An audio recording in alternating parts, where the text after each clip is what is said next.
অতিক্রম করতে যাচ্ছে বাংলাদেশ। ফুটবলের প্রতি বাংলাদেশের মানুষের ভালোবাসাটা যেন প্রত্যেকটা মানুষের রগে শিরায় শিরায় মিশে আছে।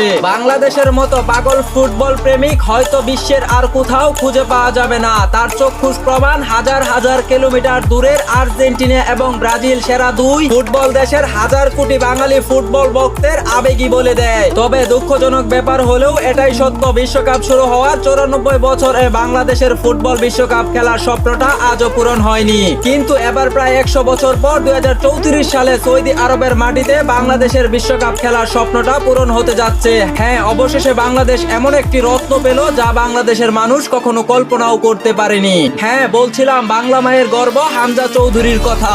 কে হামজা চৌধুরী? ফুটবল বিশ্বের মঞ্চে কি তার পরিচয়? সে কি এশিয়া মহাদেশের শ্রেষ্ঠ খেলোয়াড়? হামজা চৌধুরী কি বাংলাদেশের সকল ফুটবল প্লেয়াররা যে টাকা বেতন পান একাই তার চেয়ে বেশি বেতন পান? সে কি